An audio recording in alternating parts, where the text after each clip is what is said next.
Meeting people where they are has somehow become a thing that's become frowned upon, and God wants me to speak on this topic really quickly. So when you meet a person where they are, there is nothing wrong about it. I believe that it speaks to the beauty of in the depth of the character that you have, the character that you possess, right? By being able to meet a person where they are, being able to meet a person in who and whose they are, right? And still not be able to lose yourself.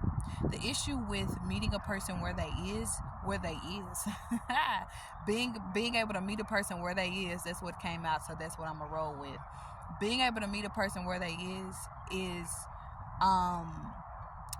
being able to see a person in such a way and it not take away from who you are, it not minimize who you are, it not make you feel less than about who you are.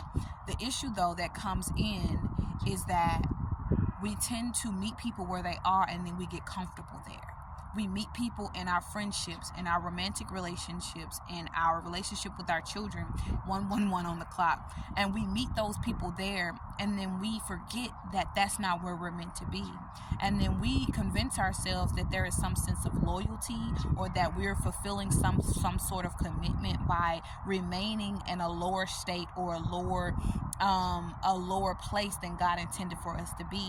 The reason why being able to meet a person where they are, even though it's not where you are, it brings a sense of depth to your character, to the fullness of who you are, to be able to see a person where they are, meet them there, give them whatever form or sense of enlightenment the Most High wanted or needed for you to give to them, to pour into them in that moment, and then for you to still stand in your truth, for you to still stand in your power, for you to still stand in love and wherever you are in your journey, in your place, in your space, and recognizing that there are other people who may do that for you just the same.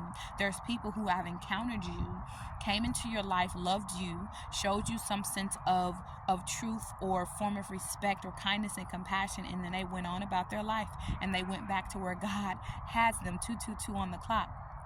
They went back to where God originally had them, but they were humble enough and confident enough to know that, hey, God has me here for a reason, and I can help this person, pour a sense of enlightenment or truth or love or whatever it may be into a person, and then I can go back to where God has me. A lot of the times we get lost and we think that meeting a person where they are sometimes demoralizes us, or it destroys us, or it takes away from us, but it in no way takes away from us, because what God intends for us will always be for us, especially when we choose to be obedient in what God is asking us to do. Because one thing that, a lot of us don't fully acknowledge and recognize is that we are all interconnected.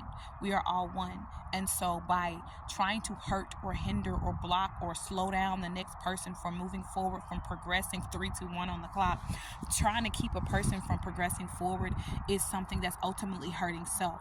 And so that's why it's said that when you, like, the love that you show and inflict upon yourself, 333 on the timer, y'all, listen, the love that you inflict upon yourself, the care, the compassion, the kindness, the grace, the favor that you pour into self is the thing that's going to ultimately pour out into other people. 3, 4, 5. The grace that you pour into other people and give people, the favor, the love, the kindness, the compassion, is the thing that's going to continue to overflow into your life, because you continue to pour that out into the universe. So whomever this message is for, I want you to know that it's time for you to go. It's time for you to go. You've been there long enough, 411 on the clock, and that's an urgent message. It's time for you to go. You have stayed the course. You have stayed long enough. You have met people where they were, but now you've gotten comfortable and you're thinking that it's a sense of loyalty or respect or love to remain in a place that's no longer serving you. That's no longer serving your highest and best good.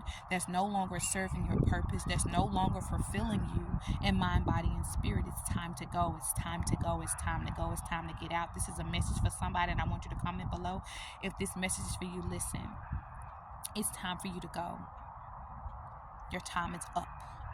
Your time is up in that place. That job, it's up. that place you're staying in, it's up. God said it's time for you to move. God said I have something bigger and better for you. God said you've done, and this is a message specifically for the people where you have done the work. You have put in the time. You've made the effort. You know you've done the work. And you're like, God, I'm not seeing the things that you promised me. It's because God is waiting on you to move. Come here, somebody. Listen, God is waiting on you to move. God said, when I move, you move. Just like that. Period. Okay? But peace and love, beautiful beings. If this is your message, if this is your word, comment down below and let me know that this is your word. Share this with a friend. Tell a friend to tag a friend, and tag a friend to tell a friend, okay? Peace and love, beautiful beings. I love you. If you have not already heard it today, you are beautiful and you are amazing, okay? Don't stop. Don't quit. You the shit. Period. Deuces.